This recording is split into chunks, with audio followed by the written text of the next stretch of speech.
Serikali ya Mapinduzi ya Zanzibar yajipanga kufanya mabadiliko na mageuzi makubwa katika taasisi ya nyaraka na kumbukumbu ili kuzidisha ufanisi katika utendaji kazi wake. Na katika michezo, kamati ya mashindano ya Kombe la Mapinduzi 2026 yasaini mkataba wa ushirikiano na udhamini wa mashindano ya benki ya NMB kwa muda wa miaka 5.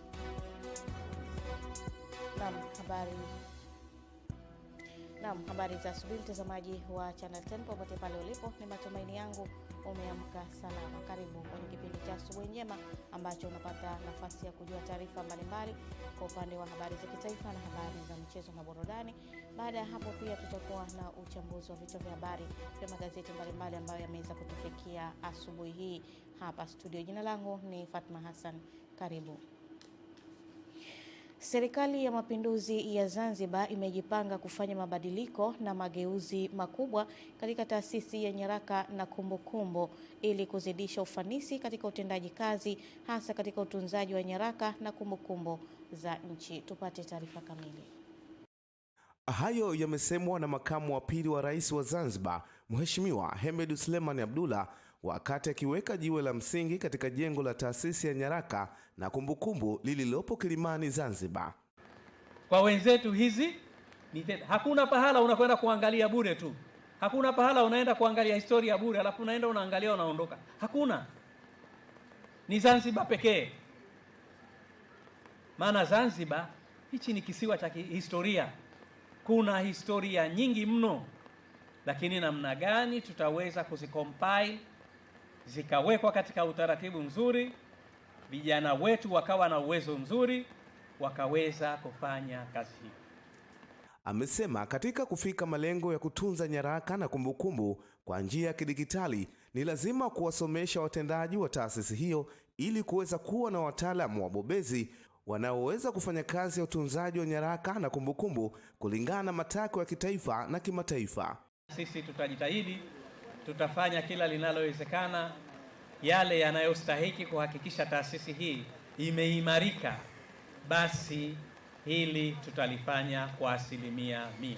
Naye waziri wa nchi ofisi ya Rais Ikulu, Dr. Saada Mkuya Salum, amesema taasisi ya nyaraka na kumbukumbu ni nyenzo na hazina muhimu inayoakisi maendeleo katika nchi yoyote ile duniani, jambo linalosukuma kujengwa kwa jengo la kisasa la kuhifadhi kumbukumbu na nyaraka Zanzibar. Tayari tumeanza kupitia sheria ya nyaraka na kumbukumbu ambayo pamoja na mambo mengine itakuwa inasimamia masuala ya nyaraka na kumbukumbu, lakini kuhakikisha kwamba sekta hii ya nyaraka na kumbukumbu inapewa umuhimu wa kipekee kitaaluma pamoja na utendaji kazi. Wa muonekano wa jengo hili ni ishara tosha ya majengo ya nyaraka na hifadhi ya historia unaendana na matakwa ya wakati tulionao. Ujenzi huu umezingatia pia masuala yote ya kiusalama na jengo litakuwa rafiki kwa watumiaji wenye mahitaji maalum. Shabani Mpute, Channel 10. Baadhi ya wakazi wa kijiji cha Mpumbuli na kitongoji cha Mkuju wilaya ya Rungwe mkoa wa Mbeya wameingia na hofu kukosa chakula na cha kutosha katika msimu wa kilimo mwaka huu kufuatia uvamizi wa ngedere katika mashamba yao wanayokula mahindi yakiwa bado machanga. Wakizungumza na Channel 10, wakazi hao wamesema hali inazidi kushika kasi ikilinganishwa na miaka ya nyuma. Mwanahabari wetu Beatrice Eric ametuandalia taarifa ifuatayo. La mgambo limelia. Hawa ni wanawake katika kijiji hiki ambao wamekusanyika kwa ajili ya kuwapikia wanaume waliojitolea kwenda kufukuza ngedere mashambani.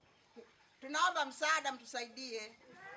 Uwezo wetu tunachanga shilingi 2,200 kila wiki ambayo tungenunua ndizi za kula watoto au sabuni. Tatizo hili lipo muda mrefu, lakini kwa mwaka jana tuliwinda, lakini mwaka huu imezidi. Mwaka huu ni mwaka wa pili. Wanatusumbua sana. Mwaka huu tena wamezidi, afadhali hata ya mwaka jana. Kina mama, kina baba na uzee wote huu ndo hapa tumekusanyika kwa ajili ya kupika chakula. Kamera ya Channel 10 haikuishia hapo. Ilifunga safari mpaka msituni ambako zoezi la kufukuza ngedere linaendelea. Na hapa wanaeleza mbinu anazotumia kufukuza wanyama hao waharibifu ambazo wanasema ni dhaifu na kuwafanya waache shughuli zingine washinde porini kukabiliana nao. Tunafukuza hivi hivi, tukiwa na mbwa tunafukuza hivi hivi, wanakimbia, wanakaa siku 2, ya 3 watarudi tena, hivyo hivyo tunakimbiza hivyo. Tunaenda kufukuza manyani wakati kazi zingine zimesimama. Yaani hawa waharibifu wanaharibu mahindi yetu yakiwa bado machanga. Kwa hiyo tunajitahidi kufukuzana nao ili tuwaondoe, lakini sasa misitu haipo. Kwa hiyo bado wanazunguka kwenye mashamba yetu wanatuathiri. Kufuatia kadhia hiyo, Channel 10 imemtafuta afisa maliasili na uhifadhi wa mazingira halmashauri ya wilaya ya Rungwe, Kastori Mateula. Anasema licha ya kutopata taarifa hiyo, lakini ameahidi kulifanyia kazi kwa haraka kwa kuwa wanazo programu za kusaidia wananchi kwa njia za kitaalamu, huku akieleza sababu za wanyama hao kukimbilia mashambani. Kutokana na ongezeko kubwa la binadamu, kwa hiyo watu wamekuwa wengi, kwa mahitaji ya matumizi ya ardhi yamekuwa makubwa, lakini ardhi tuna changamoto ya kuwa na ardhi kubwa. Hawa mnawasaidiaje sasa? Maana tayari labda kupitia kwangu mnaweza mkawa mmepata taarifa rasmi.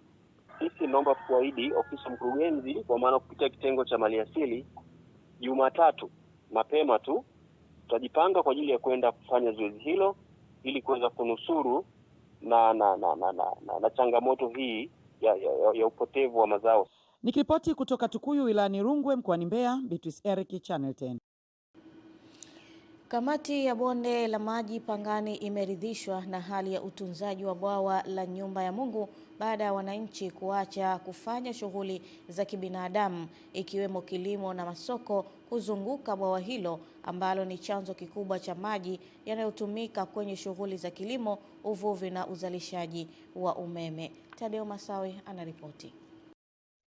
Mwenyekiti wa bodi ya bonde hilo Mhandisi Ruti Koya amebainisha hayo katika ziara ya kamati ya bonde kwenye bwawa hilo na kuwataka wananchi kuendelea kushirikiana na bonde kulinda vyanzo vya maji na kuongeza kuwa wataalamu wataendelea kuelimisha jamii juu ya utunzaji wa mazingira vikiwemo vyanzo vya maji. Ukiangalia hali ni nzuri.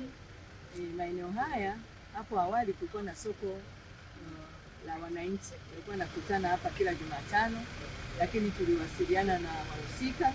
Soko hilo limeshaondolewa, ndio maana mnaona mazingira sasa mazuri, hakuna ile uchafuzi wa matupa, makaratasi na kadhalika. Inazidi kusisitiza tu wananchi waendelee kushirikiana nasi. Kwa hiyo tunahitaji mabwawa kwa ajili ya kuhakikisha tunakuwa na maji na maji ya mvua wakati wa masika, maji hayo yatatumika wakati wa kiangazi. Na tumekuja hapa kuangalia mazingira na uhifadhi wa bwawa hili kwa ajili ya kuhakikisha kwamba eneo hili la bonde la Pangani wanakuwa na uhakika wa maji. Mkurugenzi wa bonde la maji Pangani Mhandisi Segule akaelezea lengo la ziara ya bodi mpya kwenye bwawa hilo ambalo maji yake yanatokana na mito miwili mikubwa Kikuletwa na Ruvu ambayo yanatumika kwenye uvuvi, maji ya umwagiliaji na ya kunywa pamoja na uzalishaji wa umeme. Bwawa hili linatumika na TANESCO kuzalisha megawatts 8 za umeme ambazo zinawanufaisha, zinaingia kwenye gridi ya taifa kwa zinatunufaisha sisi sote. Lakini pamoja na matumizi hayo, bwawa la Nyumba ya Mungu linatumika kwa ajili ya umwagiliaji. Sasa sisi kama bonde, wajibu wetu ni kuratibu watumiaji hao mbalimbali kwenye vyanzo vya maji. Kwa kweli maji ndio kitu pekee ambacho kinachoweza kusaidia katika uzalishaji wa umeme, kwa sababu ni miongoni mwa factors ambazo zinasaidia katika selection ya hydropower. Kwa hiyo maji moja kwa moja yakiwa machache inatupelekea moja kwa moja kuzalisha kiwango kidogo sana cha umeme. Nikiripoti kutoka Moshi mkoani Kilimanjaro, Tadei Masawe wa Channel 10. Waziri wa Ardhi na Maendeleo ya Makazi Zanzibar Rahma Kasim Ali ameweka jiwe la msingi ujenzi wa soko la Mzambarauni wilaya ya Wete kisiwani Pemba, mradi ambao unatarajiwa kuchochea ukuaji wa uchumi na kuongeza fursa za kibiashara kwa wakazi wa eneo hilo. Akizungumza katika hafla hiyo ikiwa ni shamra za kutimia miaka 62 ya mapinduzi ya Zanzibar, Waziri Rahma amesema ujenzi wa soko hilo utaimarisha mazingira ya wafanyabiashara, kuongeza kipato cha wananchi na kukuza maendeleo ya kijamii na kiuchumi uchumi kwa ujumla. Naye kaimu mkuu wa mkoa wa Kaskazini Pemba, Hadid Rashid, amesema soko litatumika kama ilivyokusudiwa na kuwataka wananchi kulilinda na kulisimamia ili liwe chachu ya maendeleo ya kiuchumi. Awali, naibu katibu mkuu Wizara ya Nchi, Ofisi ya Rais, Tawala za Mikoa na Idara Maalum za SMZ, Mikidadi Mbaruku Mzee, amesema ujenzi wa soko hilo utagharimu zaidi ya shilingi milioni 400. Mradi huu unalenga kuboresha huduma kwa wananchi, kuchochea shughuli za kiuchumi, kuongeza ajira kwa vijana na wanawake, pamoja na kuinua kipato cha wajasiriamali, wakulima na wafugaji. Miongoni mwa vipaumbele vya Serikali ya Mapinduzi ya Zanzibar, tutalitumia ipasavyo soko hili ili kuepukana na kufanya biashara katika maeneo ya barabarani.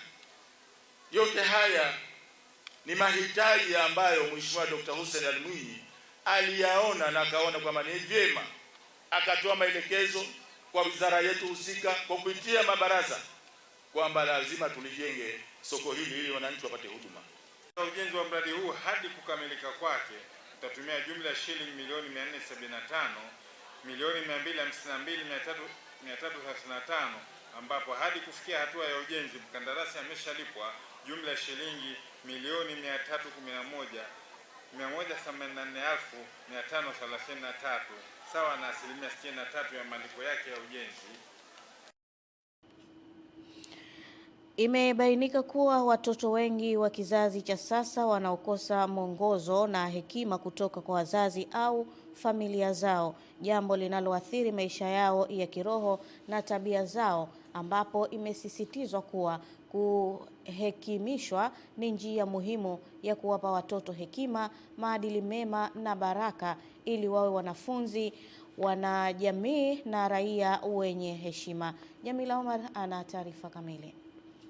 Jijini Arusha, katika kanisa la Siloamu, watoto 68 wamehudhuria ibada maalum ya kuhekimishwa na kubarikiwa, wakiungwa mkono na wazazi na viongozi wa kanisa, ambapo katika ibada hii watoto 50 wamebarikiwa na 18 wamehekimishwa. Akizungumza katika ibada hiyo maalumu, kuhani kiongozi wa kanisa la Siloamu Arusha, Upendo Amani Furaha, amesema watoto wengi wanapozaliwa hawana mwongozo wa hekima kutoka kwa wazazi au jamii, jambo ambalo husababisha changamoto katika maisha yao ya kiroho na tabia zao, ambapo amesisitiza kuwa ni wajibu wao kama viongozi wa dini kuwafundisha njia za Mungu ili wawe watoto wa hekima na baraka. Nini mnashuhudia jinsi watoto pamoja na kwamba wanaenda shule lakini bado wamebaki katika nafsi ambayo sio ya hekima, na ndio maana taifa limetengeneza watu wengi ambao hawana sifa za kukaa katika ofisi. Wakizungumzia mafunzo haya, watoto hao wamesema yamewafundisha kuishi na watu tofauti kwa hekima na amani, pia kufahamu kuwa hawapaswi kuwa kinyume na sheria za nchi. Vijana tunatakiwa tuishi katika mafunzo ya Mungu, kusikiliza neno la Mungu na kutii. Tumeweza kujua kwa namna gani tunaweza kukaa na wengine, kuishi nao kwa upendo na kwa amani. Mmoja wa wazazi, Akili Zawadieli, amezungumzia mafunzo hayo kuwa yamekuwa na manufaa makubwa kwa watoto wao. Jambo hili baba amekuwa akilifanya kila mwaka na limewapeleka watoto wetu sehemu kubwa sana ya kiufahamu, hekima, adabu, kumcha Mungu. Wakija kule nyumbani tunaona utofauti kabisa.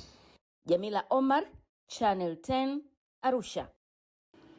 Wakulima wa wilaya ya Namtumbo mkoani Ruvuma wanatarajia kuondokana na gharama na adha ya kutembea umbali wa kilomita 66 kwenda kununua mbolea na pembejeo katika manispaa ya Songea baada ya kampuni ya mbolea Tanzania TFC kufungua kituo cha kusambazia bidhaa hiyo, ambapo wanatarajia kuleta tani 1,000 kwa lengo la kuongeza uzalishaji na mazao ya chakula na biashara. Dita Nyoni anaripoti.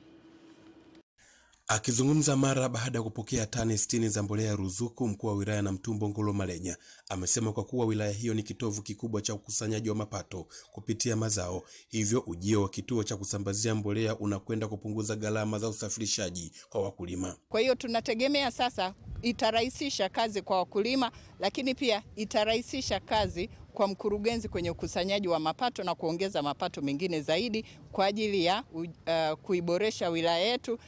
Kwa upande wa afisa masoko wa TFC Bwana Adamu Mwakitalu amesema hii ni jitihada za mbunge wa jimbo la Namtumbo Dr. Juma Omela katika kuhakikisha wakulima wanafikiwa na huduma karibu na maeneo yao, ambapo hadi kufikia wakati huu mbolea aina ya urea, keni, dapu zimewasili.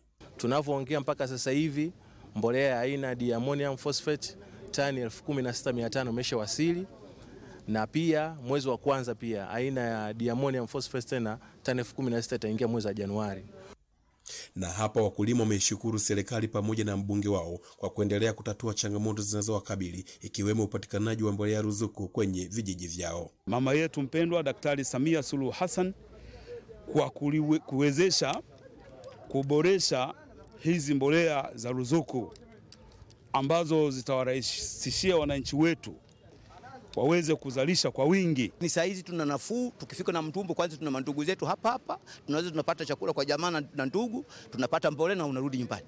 Mheshimiwa mbunge ambaye ni waziri wa sheria na katiba amepambana sana sisi kupata kituo cha uuzaji wa mbolea hapa Namtumbo. Ni jambo ambalo miaka ya nyuma tulikuwa tunahangaika sana. Kutoka Ruvuma, Ditanyoni, Channel 10. Wamiliki wa shule binafsi za Kiislamu nchini wametakiwa kuweka mazingira mazuri ya ufundishaji pamoja na maslahi ya walimu, lengo likiwa ni kuongeza ufaulu kwa wanafunzi kutokana na kushuka kwa kiwango cha ufaulu katika kipindi cha mwaka 2025 kwa asilimia 29 ikilinganishwa na mwaka 2024 ambacho ilikuwa ni asilimia 35. Akizungumza katika kikao cha tathmini mara baada ya kutoa ripoti ya ufaulu kwa shule binafsi za Kiislamu jijini Dar es Salaam, mwenyekiti wa chama cha wataalamu wa Kiislamu Tanzania TAMPRO Haji Robibi amesema utaratibu wa kufanya tathmini kwa shule za Kiislamu unawawezesha kujua mapungufu na hali halisi ya maendeleo ya shule na ufaulu wa wanafunzi ili kutoa elimu iliyo bora. Mwaka 2025 umekuwa ni mwaka wenye tension nyingi katika nchi. Kumekuwa na changamoto nyingi nchini, na kwa hiyo hata ule usomaji wa vijana umeathiriwa kwa ujumla, kwa maana ya kwamba vijana pengine hawakupata utulivu wa kutosha sana katika kujisomea masomo yao. Lakini kwa ujumla bado jitihada zinafanyika na tunaamini kwamba matokeo yataendelea kuwa mazuri, kwa sababu napoambia mara kadhaa jiografia sisi ni Watanzania. Kijamii ndio sisi Waislamu. Katika mseto wetu wa Tanzania yako mashule mengi yasiyokuwa Waislamu yanafanya vizuri sana, si kwa sababu yana walimu wamesoma vizuri sana, yamejenga mazingira mazuri ya kufanya kazi hiyo. Kwa upande wao, wadau wa elimu wa shule binafsi za Kiislamu wamesema hali ya ufaulu imekuwa ikiongezeka licha ya changamoto zilizopo, lakini jitihada zinaendelea kuchukuliwa ili kuhakikisha maendeleo ya elimu yanapatikana kwa vijana wa Kiislamu. Tunaamini katika msisitizo tunaoifanya na matokeo yanayokuwa, shule zinajipanga, zinaweka mpango mkakati na hatimaye wanaweza kufanya vizuri zaidi kuliko miaka hii iliyopita. Kuna baadhi ya wanafunzi ambao ukiangalia background zao, majumbani mwao, maisha wanayoishi, wanaona na wanajikuta kwamba kwa upande wao elimu haina hata umuhimu kwao, kwa sababu wakiangalia majumbani kwao unakuta kila kitu kipo. Mwanafunzi kama huyo, hata mwalimu afanye juhudi gani kumsaidia, kiukweli hawezi kupata matunda yoyote kwa upande. Na kwa upande wa michezo na burudani, kamati ya mashindano Kombe la Mapinduzi 2026 imesaini mkataba wa ushirikiano na udhamini wa mashindano ya Mapinduzi 2026 na benki ya NMB kwa muda wa miaka 5 ambayo kwa sasa yatajulikana. Mashindano yatatambulika kama NMB Mapinduzi Cup 2026. Tupate taarifa kamili.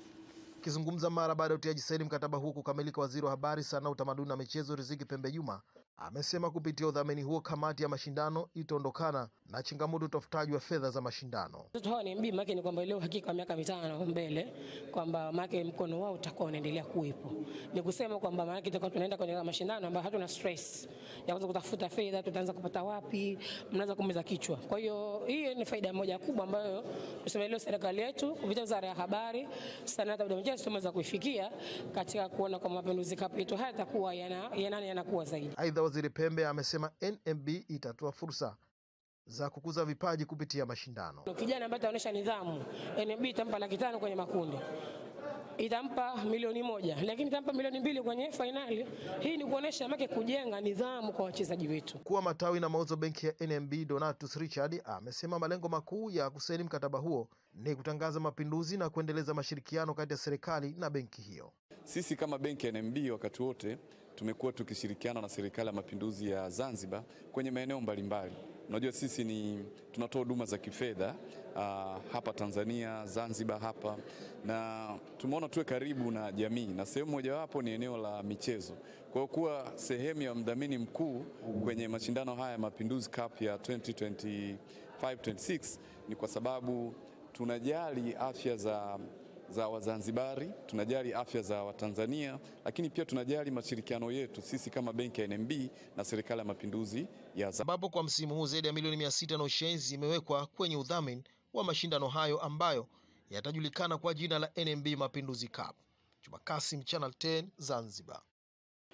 Asante Juma Kasim kwa taarifa hiyo ya michezo na burudani ambayo pia imeweza kuhitimisha sehemu yetu ya kwanza ya taarifa yetu ya habari kwenye kipindi hichi cha Asubuhi Njema. Asante, naendelea kubaki nasi.